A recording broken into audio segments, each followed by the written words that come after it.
Hey everybody.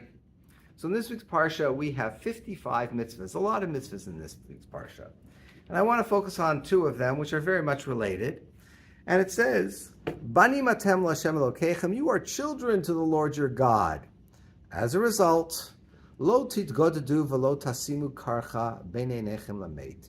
You should not lacerate or cut yourself, nor you should pull out your hair lamet for the dead as an expression of mourning. You shouldn't do these extreme, self-inflicting, hurtful things to yourself to mourn the dead. What's the idea behind this? Some say this is what idol worshippers used to do, and we shouldn't mimic that. But there's a deeper idea associated with it. And that is when a person does something so extreme to hurt themselves over the tragedy of losing a loved one, in a certain sense, they're saying that this is so final, that this is it. It's the be-all and end-all of existence. There'll never be anything. We'll never have any connection with that person ever again. Judaism doesn't say that. We believe in an eternity. We believe that the neshama goes on, the soul goes on. This isn't the be-all and end-all of existence. And so therefore, on the one hand, we do mourn the loss, and we have a process of doing that. But on the other hand, we don't go so intense and too extreme to the point where we're hurting ourselves in that. We have sitting Shiva, we have that.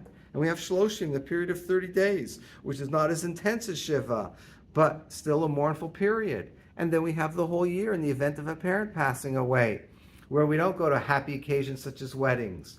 We say Kaddish for a mother or father who passed away.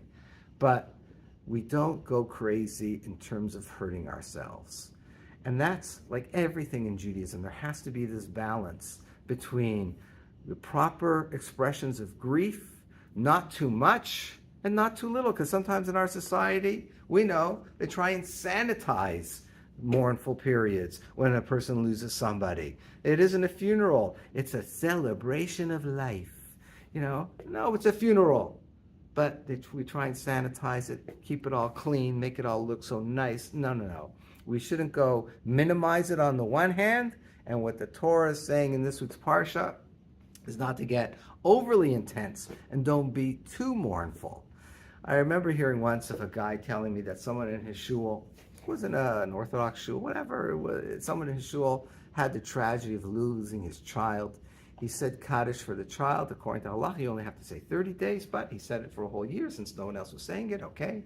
But he wanted to say it beyond the first year. He wanted to continue saying Kaddish every day for his child. And they pointed out to him that you really should not do that. That's not the proper course of action, no matter how intense the grief might be. And certainly when a parent loses a child, lo aleinu, God forbid, that it's a tremendous pain. But still, we don't overly mourn. Don't mourn too much. The Talmud has a very, very dim view, negative view about somebody who mourns beyond what they're supposed to do, and kind of warns us and says, if you're going to do that, God will give us more reason to mourn. So you don't want to go there. You don't want to be excessively mourning, because in a certain sense, you're drawing negative things, negative energy, drawing Hashem to God say, okay, you want to mourn in your life? I'll give you a reason to mourn. Chas v'chalila, God forbid. So don't overly mourn.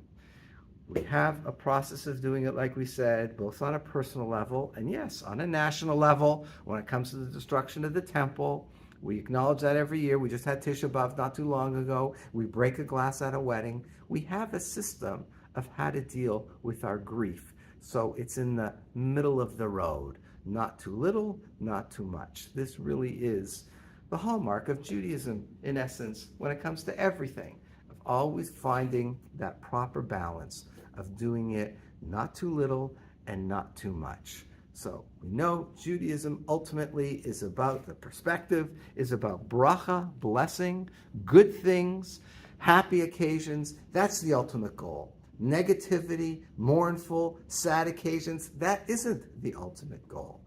It's necessary and it comes up in life, but that isn't ultimately what we're shooting for. So these mitzvot express that.